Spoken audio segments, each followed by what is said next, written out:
I was so scared that I'm gonna have a panic attack on the floor. Society kind of makes you believe that you can and should do it all as a mother. That expectation got fully shattered. I feel that I'm losing my senses, and it was very important to me to achieve that success. And I was prepared to die. It is our responsibility as mothers to take care of ourselves.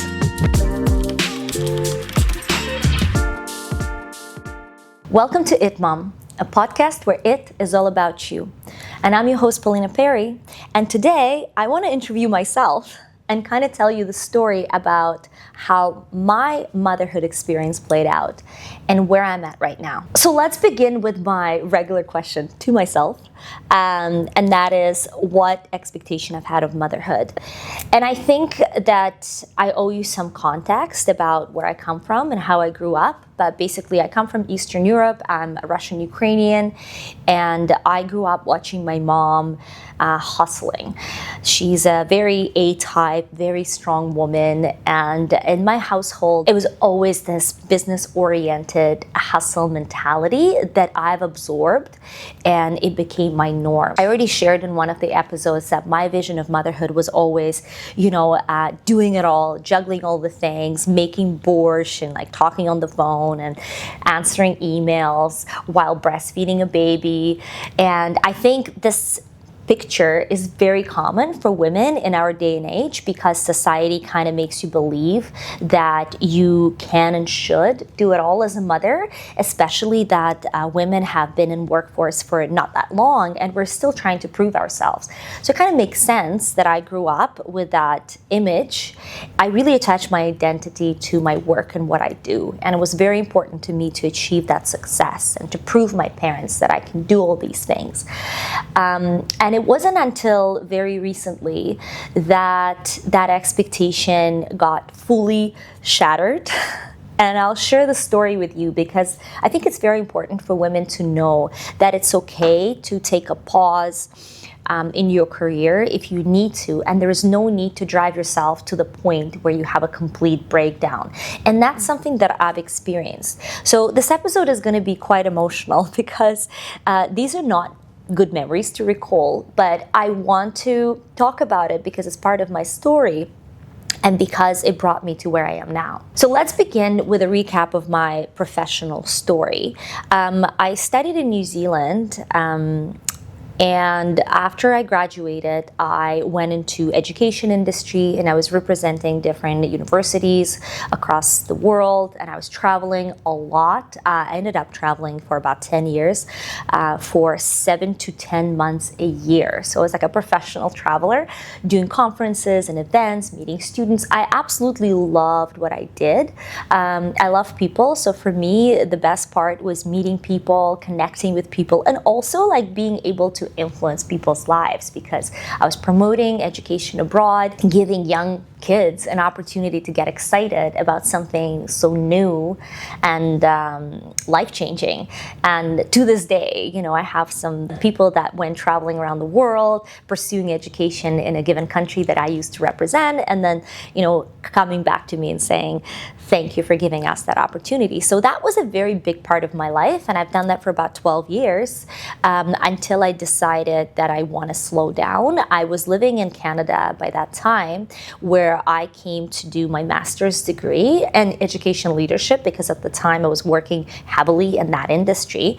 And I was kind of getting tired of traveling across the Atlantic to all of these Eastern European and European countries. And I started my own consulting business called Guidelight Education, where I basically hired people to do the traveling for me, and then I stayed here to manage the business. Little did I know back then is that the part of managing the business was not going to be my favorite, because now all of a sudden I had to do payroll and taxes and all of the stuff that I didn't really like. I loved the people, so I realized fairly quickly that it's not something that I want to do. And then obviously COVID came around, so the industry kind of shut down for 2 years, and I ended up finding myself in a new business where I helped my romantic and business business partner to create dehydrated meals for hikers and climbers. So we ended up building a factory in Vancouver. We went on Dragon's Den, which is the equivalent of Shark's Tank in the US, and that was quite successful. And at that stage in my life, I felt that like urge to have a family. I've always wanted to be a mother, and I consider it one of my like top values is to have a family, because I grew up in such a loving family, and for me that was very important to recreate in my own life. So I remember that at some point in my entrepreneurial journey with the company's called Nomad Nutrition, I decided that, enough is enough, because, I traded my 9 to 5 to 5 to 9 and we worked most weekends, and it was very intense. And I thought, I am done with this. I really want to create a family, and there was no opportunity to do it in the circumstance that I was at the time. So I left the company, and I was determined to create a family. And considering that I'm very driven and goal-oriented, as soon as I decided that that's what I want to do, it happened fairly quickly. So I met my husband in Vancouver, and we met just before COVID. So we kind of had to stay together for most of COVID, which created that intense connection instantly, because you just spend all the time together and you have to be really close. And we moved in together fairly quickly, and then I was pregnant with my daughter Sophie within the first year of our relationship, and I was beyond happy. I was really, really thrilled, because I wanted to be a mom, and I really dreamt of having this family. So I think that was the point when I truly felt like my life is going to change now, but I still had that vision of doing it all and trying to be the cool, the busy, the professional mom. So I've shared in my previous episodes that I basically, went out on Friday, then gave birth on Monday, stayed at the hospital for like 6 hours, and then went back home, and then went out for brunch with my husband and the newborn baby the next day, and then went out with my girlfriends that Friday. Like, I did not let myself to take any time off when I had my daughter, because I had this vision that I have to like stay busy. I have to kind of fit her into my life. And you know what? For a while, it kind of worked, because when you have your first baby, you certainly can organize your life around it, in a sense that you're still do things that you used to do. So I remember I started working very early with my daughter. I was on a mat leave, and I was approached by a company that offered me a consulting kind of gig, which I decided to take on. So it was just a few hours a week, but I was like breastfeeding and doing Zoom calls and working on the side. And then I ended up going to work for that company full-time at about nine months postpartum. So my daughter was only 9 months when I started full-time work. That was exhilarating for me, because I was like, wow, like I'm growing, I'm in this new industry. I was super excited. I love working, and kind of combining the two, being this cool mom who, has a baby, but also doing all of these fun things at work. It was very important to me, and a lot of my identity was attached to kind of that image. When I got pregnant with my son, I was determined to be a little less busy once I have the baby. So I actually took more time off. I went back to work when he was 11 months. So I still cut my mat leave short. I also didn't go on my mat leave pretty much until I had him. And even though I did give myself a lot more grace and time to heal after I had him, because I learned the hard way that you shouldn't let, yourself just live your normal life right after you have a baby, I was still really hard on myself in a sense that I wanted to get back to, my old body and my old self and like my professional life. And things started picking up at work because I transferred to a different department. And then all of a sudden I have to travel and I have to do these like late calls or late night events. And again, I really enjoy that because that's what I've been doing all my life. I've been traveling, I've been talking to people, I've been in business development and sales, and it was exhilarating. And while I struggled in terms of trying to fit all of these things into my life and the limited amount of time that I had in a day, I was very proud of myself because I thought, look at me, like I'm this cool mom. I'm fit and I'm well dressed and I'm put together, and and I still have my children. And I did have women coming up to me and asking me, how do you do this? How do you look like this and work as hard as you do? I loved it. My ego was very satisfied. Until one day, I came to work and it wasn't a particularly stressful day, but I suddenly lost my vision and hearing. So basically, I woke up, it was a normal day, I had breakfast, I walked to the office. It was a stressful week, but the day itself was totally fine. And then I got to the office, I opened my laptop, and I can't really see. Everything is kind of blurry, I can't focus on text. So I'm like, okay, well, maybe I have low blood pressure. So I decided to go and grab a coffee.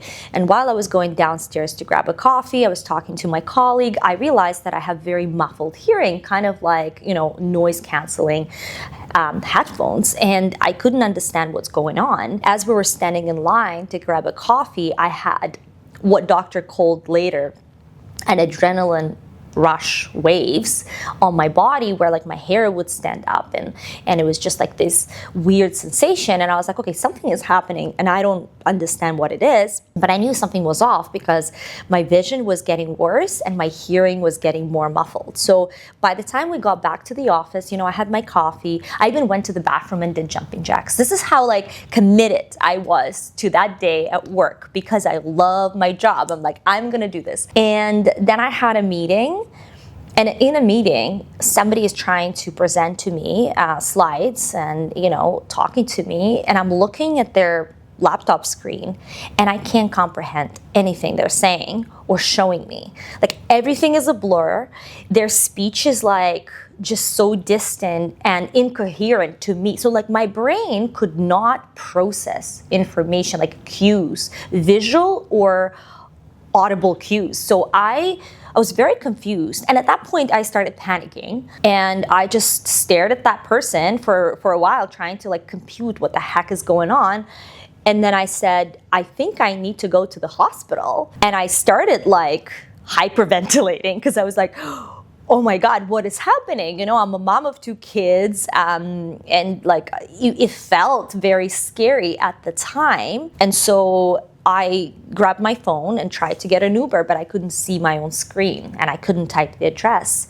So I had to ask somebody to do that for me and take me to an emergency room.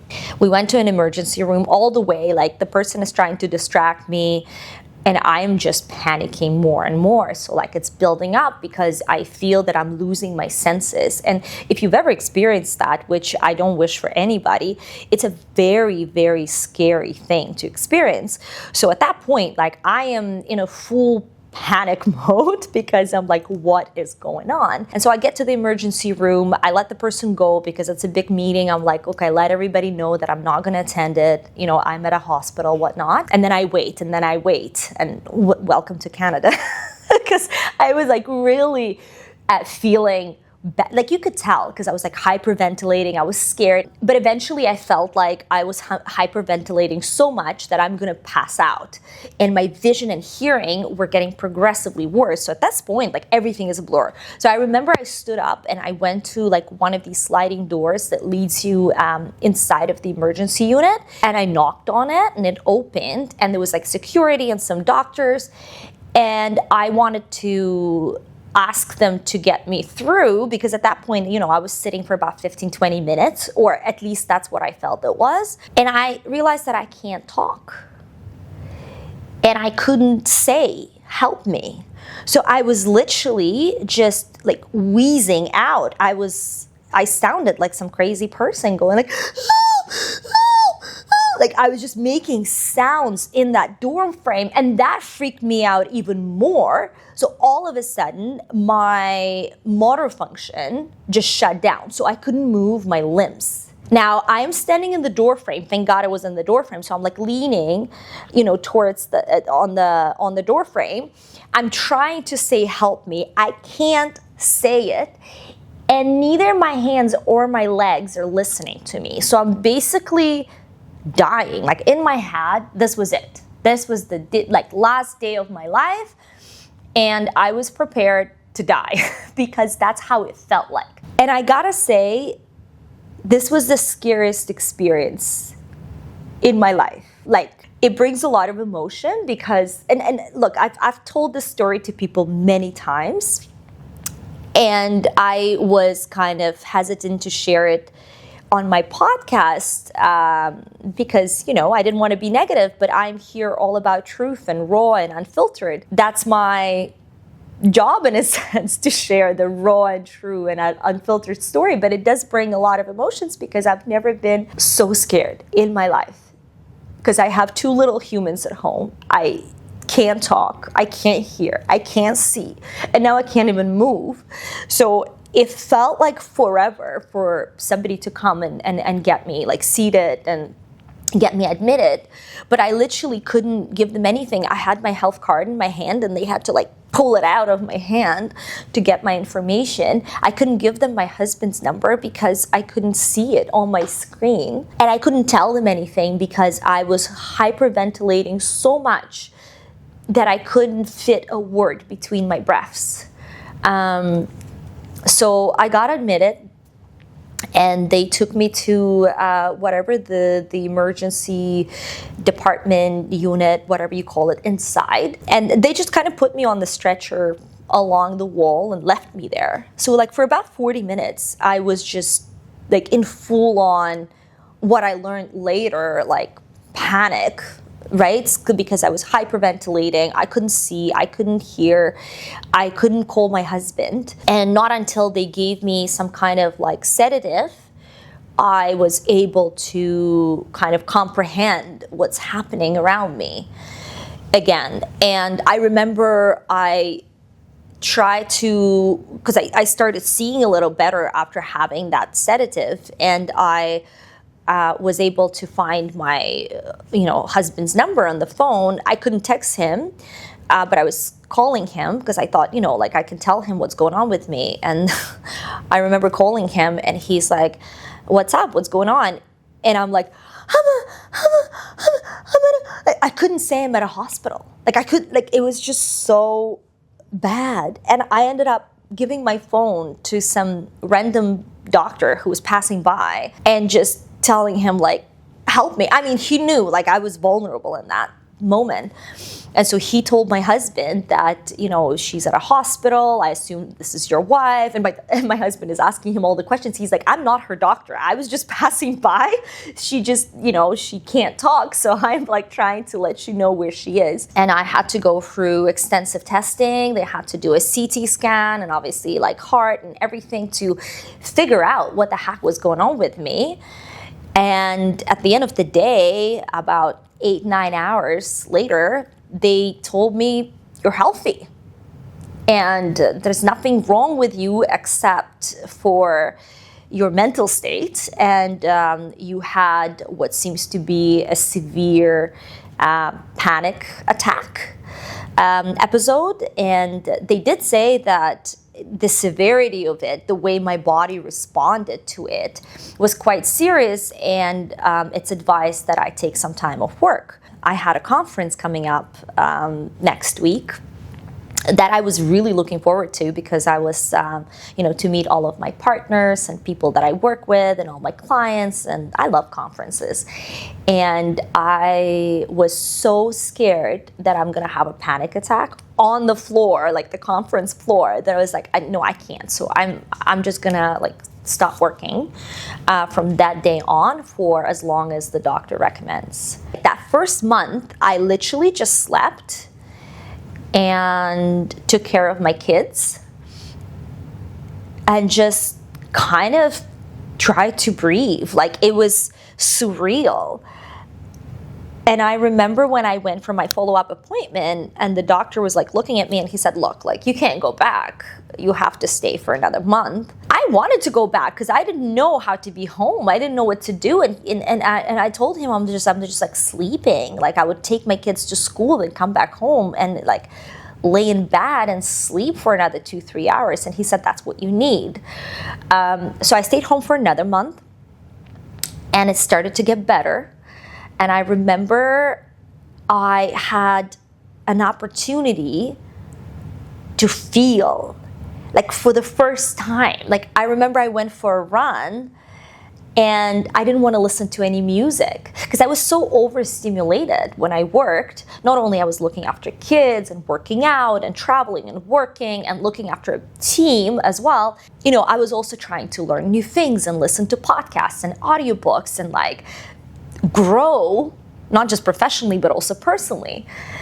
And that was the first time, 2 months later after that episode, when I went for a run and just wanted to be in like silence, no music. I wanted to feel the breeze. I wanted to feel the sun on my skin. I was present. And I think I haven't allowed myself to be present up until that moment. And I don't know when it even started. Like, I'm trying to look back and think, when was the last time I was present? And I can't recall it. And it's not to say that I am the crazy type who is not able to be present, because you know what? I learned it pretty quickly, spending time with my kids, because it really grounds you and it makes you present.